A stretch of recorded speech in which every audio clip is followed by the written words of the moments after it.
So here we are in week 2 at Cornerstone Fellowship, and we're working through the book of Acts. Today we're in Acts 3 and 4, talking about every time that Peter came in contact with anyone, he used every opportunity to preach the gospel of Jesus. And that's what we want to encourage you with in the next couple of minutes as you watch this short clip. That in every situation, at every moment of every day, be willing and able and ready to preach the gospel.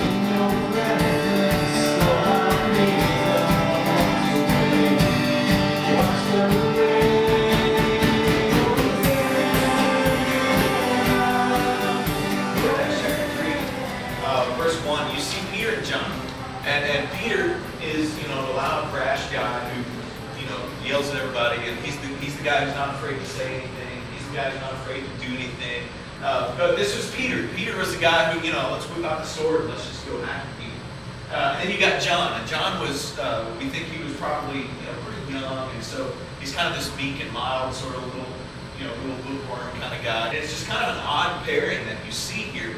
But you got Peter and John here in Acts chapter 3, and in verse 1 it says, Now Peter and John were going up to the temple at the hour of prayer, the 9th hour. And a man lame from birth was being carried, whom they laid daily at the gate of the temple that is called the Beautiful Gate, to ask alms of those entering the temple. But Peter said, I have no silver and gold, but what I do have I give to you. In the name of Jesus Christ of Nazareth, rise up and walk. And leaping up, he stood and began to walk, and entered the temple with them, walking and leaping and praising God. And all of the people saw him walking and praising God and recognized him as the one who sat at the beautiful gate of the temple asking for alms. And they were filled with wonder and amazement. This is the guy who's been there forever. I mean, day after day after day, his entire life. And people know he's been there. So they know that the miracle is real. And so people start to clamor around Peter and John. And Peter uses this as an opportunity to share the gospel. Everything is an opportunity. If you're speaking in tongues and fire is burning on your head, then okay, well, let's preach about Jesus. I've just healed a guy who's been lame for 40 years. Okay, well, let's talk about Jesus. This is what happened. Everything, all the people got sucked out of the temple and were crowded around Peter and John because they wanted to know what's going on. And as they were speaking to the people, the priests and the captain of the temple and the Sadducees came unto them, greatly annoyed because they were teaching the people and proclaiming in Jesus the resurrection from the dead. And they arrested them and put them in custody until the next day, for it was already evening. But many of those who had heard the word believed, and the number of the men came to about 5,000. And when they had set them in the midst, they inquired, By what power and by what name did you do this? But they want to know, they're terrified of this guy. They're terrified of Peter because none of them could heal him. None of them paid any attention to him. I mean, he was just a guy sitting on the side of the street asking for money. None of them even cared. And here comes Peter, healing guy, and he wants to know, how on earth are you doing this? And what does Peter say? It's Jesus. Jesus did this. And so the Pharisees and the scribes and the Sadducees, these guys are terrified. Because, number one, they don't want Peter and John doing this. They don't like that Peter and John have this kind of power and this kind of authority. They don't like that they're causing a commotion and preaching the name of Jesus outside of their temple. They don't like this.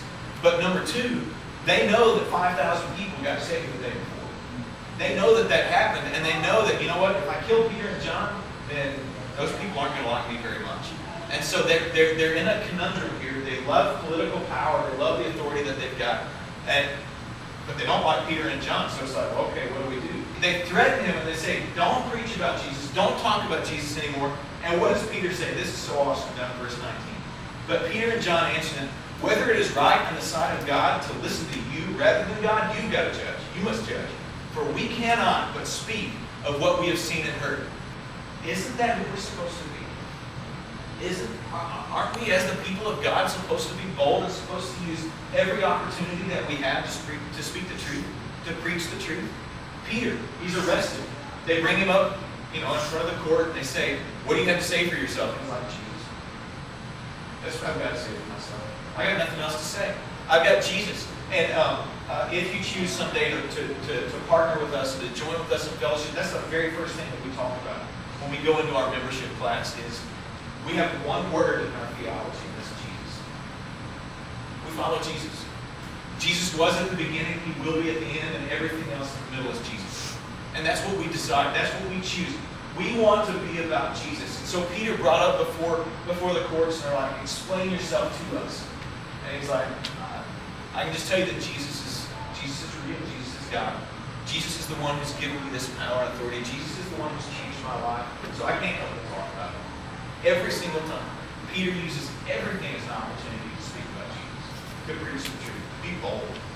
Isn't that who we're supposed to be as Christians?